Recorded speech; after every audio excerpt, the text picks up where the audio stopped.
Bonjour à toutes et à tous, j'espère que vous allez bien. Je suis heureuse de vous retrouver pour un tirage de la porte intérieure qui consiste à ouvrir une porte vers soi pour jeter un regard nouveau sur tout ce qui s'y passe ou sous une autre perspective pour voir, pour mieux comprendre ce qui s'y passe, ce qui s'y trame, ce qui se transforme. Donc pour cela, je vais faire un tirage en croix. Ici au centre, on va regarder l'énergie dominante, ce que vous vivez actuellement. Au-dessus de la carte centrale, ce sera tout ce qui se passe dans les pensées, dans la sphère mentale, les préoccupations. En bas, on ira voir les forces, ce qui va soutenir les acquis, les atouts. À gauche, ce qu'il faut laisser partir. À droite, ce vers quoi aller. Et enfin, il y aura une petite carte bonus qui va apporter un éclairage, j'ai envie de dire, supplémentaire sur le tirage. Voilà, donc c'est une proposition de lecture. Vous prenez vraiment ce qui fait écho avec votre réalité intérieure. Et voilà, c'est parti. Donc on va ouvrir cette porte avec délicatesse, avec bienveillance pour les vierges. Alors, les vierges. Donc l'énergie des vierges. On va regarder. Donc c'est valable pour le signe solaire, lunaire ou l'ascendant.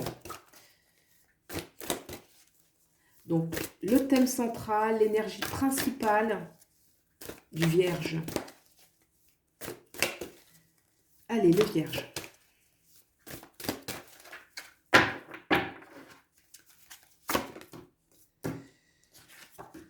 L'as d'épée. L'as d'épée va nous parler d'une situation dans laquelle on a été vraiment... c'est comme si on était submergé, là, avec cette eau, on est submergé par les émotions. On est submergé par les émotions qui peuvent émaner de plusieurs domaines, hein. Ça peut être le domaine professionnel, ça peut être le domaine social, ça peut être le domaine sentimental, ça peut être le domaine familial. Il y a une notion de vraiment, on a la tête sous l'eau parce qu'il y a un trop plein d'émotions. Et on lutte, cette épée qui est dressée comme ça, qui sort, on lutte, on lutte. On veut vraiment sortir de ce brouhaha, voir un petit peu la lumière. Il y a une notion comme ça de se battre un petit peu avec tout ce brouillard en fait émotionnel. On va regarder un petit peu ce qui se passe au niveau de la sphère mentale. La sphère mentale.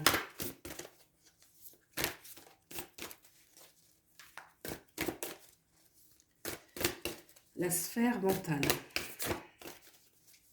La sphère mentale pour les vierges.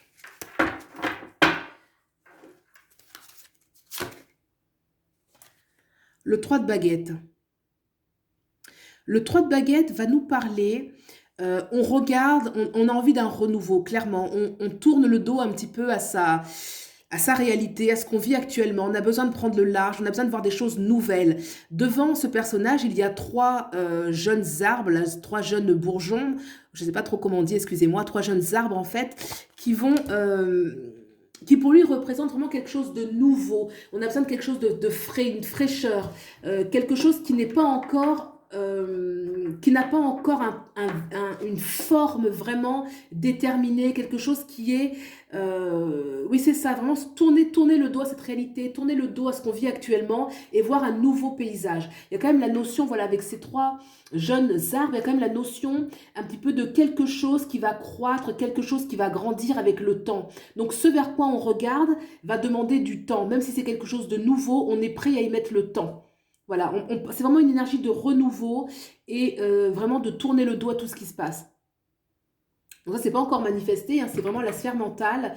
C'est voilà, c'est tout ce qui se travaille dans la pensée, en sachant que la pensée précède toujours ce qui va se manifester dans la matière.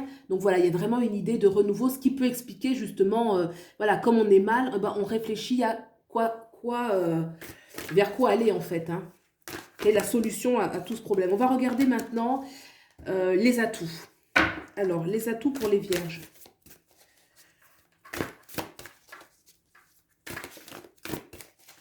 Les atouts. Quels sont les atouts pour les vierges? Les atouts. Allez, les atouts pour les vierges. Le diable. Je pense que là, dans ce cas de figure, le diable va nous parler, avec ce qui se dégage de la carte, le diable va nous parler un petit peu que peut-être que vous êtes un petit peu aguerri, que vous avez déjà vécu des choses qui ne sont pas évidentes au niveau relationnel, et que vous êtes peut-être aujourd'hui beaucoup moins, donc beaucoup plus expérimenté et donc un peu moins naïf que on a pu l'être auparavant dans le passé. Il y a une notion quand même de aujourd'hui on est aguerri, on est prudent, on est beaucoup plus vigilant et on n'est pas dans cette énergie de naïveté. Voilà, il y a quand même une notion, voilà, et ça peut aider justement s'il y a un nouveau départ, comment en fait mettre en place ce nouveau projet. Si c'est une nouvelle situation, une nouvelle relation ou autre, il y a quand même une... parce que là, ce ras-le-bol de l'as d'épée, il peut venir de plusieurs domaines. Donc s'il y a une énergie de renouveau avec le 3 de baguette, parce que là, ça parle vraiment de quelque chose de nouveau, on veut vraiment quelque chose de nouveau, on tourne le dos un petit peu à ce qu'on vit actuellement. Avec ce diable-là ici, ça parle vraiment que, bon, on va pas se faire avoir comme ça. Là, clairement, il n'y a pas de naïveté, il n'y a pas de... dans les négociations, on sait comment s'y prendre. Il y a vraiment une énergie où on a l'expérience et voilà, un petit peu la méfiance, quoi. À gauche, ce qu'il faut laisser.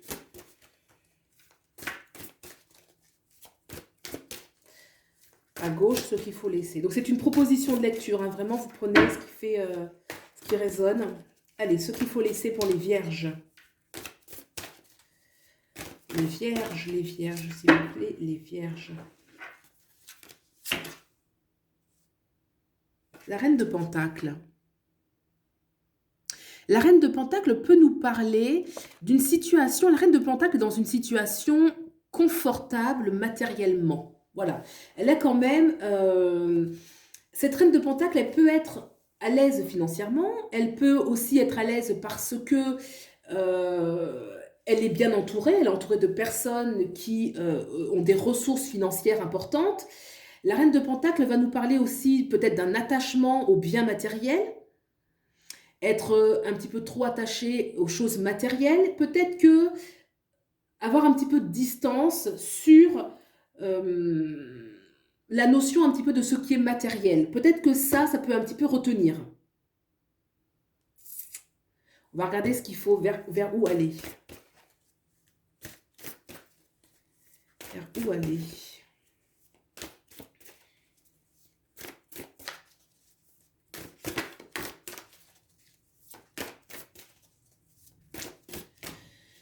Vers où aller pour les vierges?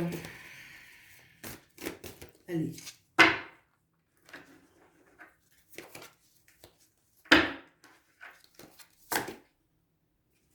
La princesse de baguette. La princesse de baguette nous parle d'une énergie, c'est une énergie où on prend un petit peu, comment dirais-je, sa liberté un petit peu. La princesse de baguette, elle est riche de l'ambition d'être autonome un petit peu, la princesse de baguette. Elle nous parle d'une énergie où elle prend son bâton, elle y va. Certes, elle est jeune, certes, elle n'a pas l'expérience de la reine de baguette, mais elle y va. Et elle veut surtout son indépendance. Il y a une énergie d'indépendance avec la reine de baguette qui peut venir un petit peu... Voilà, peut-être que là, il y a une dépendance. Hein, c'est ce qui ressort pour le jeu. Après, j'ai bien dit, c'est un tirage général. La reine de baguette, la reine de pentacle, peut-être qu'il y a un...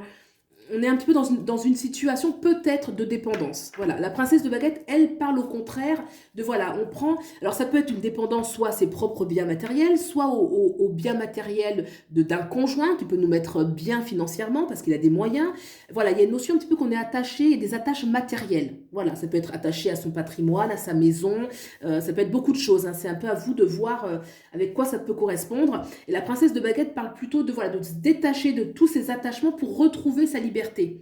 Après, elle peut recréer de la richesse, recréer tout ce qu'elle veut, mais en tout cas, il y a une notion de partir, de faire son chemin. Voilà, de faire un petit peu son chemin en reprenant un petit peu le pouvoir dans sa vie, le pouvoir d'initialiser les choses.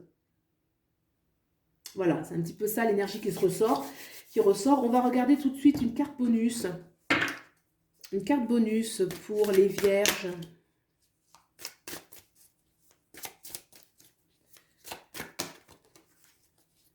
Petit bonus pour les vierges, s'il vous plaît.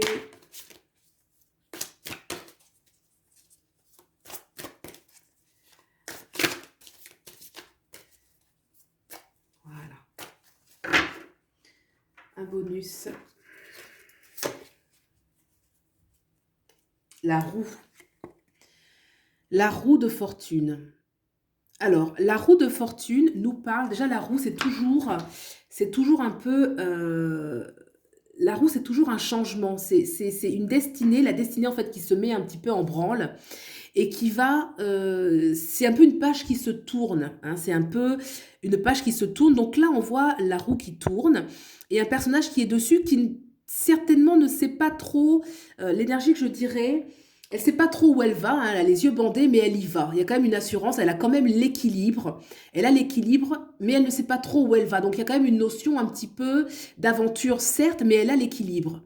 Elle maîtrise un petit peu la posture, là, cette reine, cette roue. Ce personnage sur la roue. Elle a quand même la main sur le cœur. Il y a quelque chose où vraiment elle suit son cœur.